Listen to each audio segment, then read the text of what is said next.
Support for this podcast comes from the law firm of Davis Malm. Whether you're a developer, property owner, manager, or commercial tenant, their real estate attorneys know the lay of the land, not just the law. Learn more at davismalm.com. WBUR Podcasts, Boston.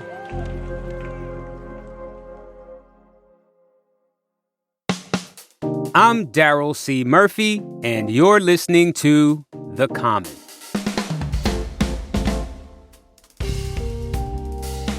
Boston Globe staff reporter Matt Stout, welcome back to The Common. Thanks for having me, Daryl. Yes. So, Matt, there seems to be a lot going on with the Cannabis Control Commission. This is the commission tasked with regulating the state's $5 billion cannabis industry. And earlier this week, you wrote a piece about a group of lawmakers calling for a hearing to examine the agency. Now, this came after the chair of the commission was suspended, and just as the board is trying to write new rules to regulate the state's weed industry. So, Matt, I kind of want to start with the suspension of the chair, Shannon O'Brien. She was suspended by State Treasurer Deborah Goldberg. That seemed out of the blue. Do you know why she was suspended? Yeah, I'd say it definitely came as a surprise, especially how it landed, where it happened pretty quietly on a Thursday. You know, we found out about it on Friday. At least at this point, they're not saying publicly why. I mean, they're calling it a personnel issue. Reading between the lines, given that this was, the State Treasurer Deb Goldberg has had a long time relationship with Shannon O'Brien. I mean, Shannon O'Brien herself is a former state treasurer, ran for governor 20 years ago. And so for her to take the step to suspend her own appointee, obviously it raises a ton of questions, but also kind of at least indicates that there's something serious or at least notable enough for her to do that. Because this is, at least for the treasurer, I mean, this is the person just a year ago she appointed to lead this commission, someone that she's known for years. So it's been difficult to kind of get to the bottom of the why, still trying, especially at an agency where there seems to be a lot of turmoil, that there was some type of break, if you will. Yeah, because she's suspended with pay. So I guess she's in this sort of limbo, right? But what does her suspension mean for the commission now, especially as they're rewriting these new rules? Yeah, I mean, not only is she in limbo, but I mean, it puts the board in limbo too. I mean, now there's only 4 members. They had to take several votes just on Monday to appoint a temporary chair because they kept deadlocking at 2 votes apiece. And even the agreement they came to is they have a temporary chair essentially until today, as we're recording on Wednesday, until they finish their discussion and their vote on these new regulations. So, I mean, at the very least, it leaves them shorthanded. And given the way the law is written, there's no clear succession plan, if you will, if a chair were to, be suspended. I mean, this kind of situation was not top of mind, or, people didn't even write this into the law when they did this 6 years ago. So to say we're sort of an unprecedented situation is correct, even though it's only a 6-year-old agency, but it's really sort of this uncharted water for a agency that is like, really trying to find its footing because they're going through some really important decisions at the moment. Yeah, I want to get into the new rules a little bit. These are new rules to regulate the cannabis industry in the state. They include things like allowing people with criminal records to work in the industry, address the fees cannabis businesses pay to municipalities, and allow cannabis cafes in every city or town. As it relates to this rules process specifically, where is the commission in that? So they are at least expected to finalize these, and they faced a November deadline to put them in place. So they're sort of right on the cusp, which makes the timing of the suspension all the more notable because this is essentially a day they've been working toward for a year now. It's really important for the industry, and they're sort of at the doorstep, if you will. Who's going to replace O'Brien in the interim?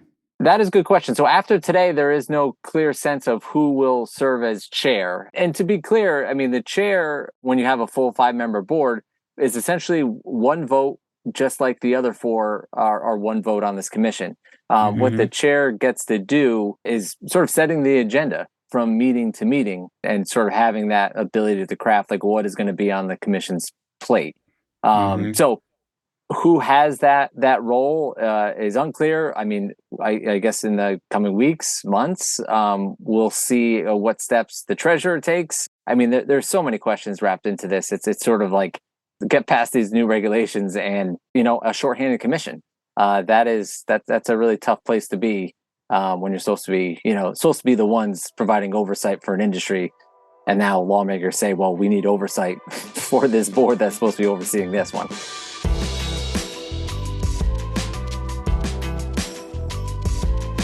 We're going to take a break, but we will be right back.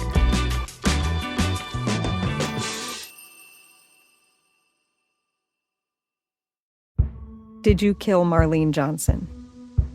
I think you're one of the first people to have actually asked.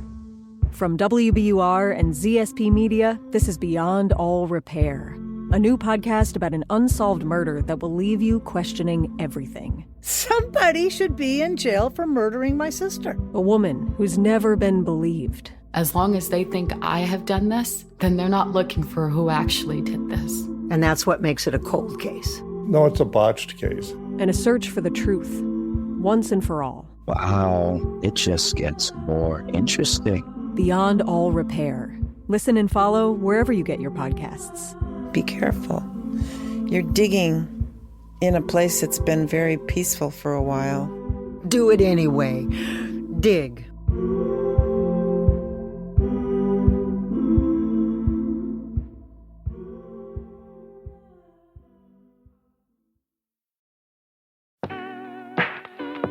And we're back with Matt Stout of the Boston Globe.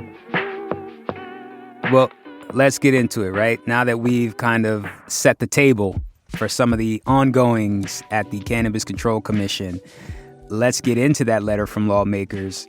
It's from a bipartisan group, and they are calling for an oversight hearing to examine this agency. Who is leading that effort? Well, it's 5 different lawmakers. Senator Michael Moore, who's a Democrat from Millbury, his office put out the letter, signed it with Bruce Tarr, who's the Senate Minority Leader, and 2 Republican state representatives. They want the legislature's, Cannabis Policy Committee to hold an oversight hearing to look into a number of these, issues or questions surrounding the commission. They're also pushing them to adopt this legislation that I believe Michael Moore had filed that essentially would create an independent internal audit unit that kind of sits under the auspices of the state inspector general, but, resides within the CCC itself to provide even, more oversight, which has happened. I mean, there's like an internal audit unit for the state police that the state inspector general oversees. And there's one that's specifically dedicated to Matt Stout. Got it. Okay. So this commission's been around for 6 years.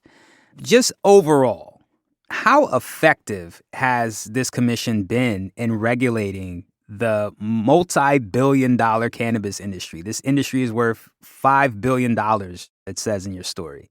Well, I think they've tried to get their footing at times, and they definitely have put regulations in place when they needed to.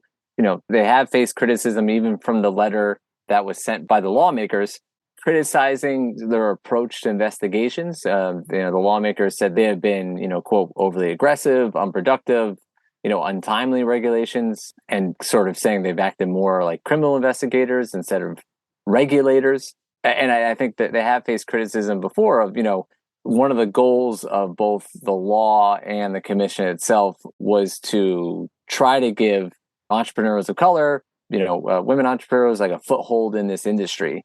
And that's an ongoing challenge to promote that, to put those changes in place to help diversify this industry and who's getting licenses. So it's, I would say even 6 years, still a pretty fledgling agency. It's been trying to get their footing and keep pace with really an industry that exploded right from the jump. Yeah. And just my last question, the stakes. Is there any chance this commission could be disbanded? I have not heard anyone suggest that. I think there is this acknowledgement you need this structure atop this agency. I mean, this is the whole reason the law was created in 2017 to give this oversight and have this regulatory body in place. So, I personally have not heard anyone going down the nuclear route here. I think there is just a lot of things that, at least on the public side, people don't know and want answers to sort of how this whole thing is operating. Understood. Well, Matt, thank you so much for taking the time to come through to The Common. We really, really appreciate it. Thank you, guys. Thank you.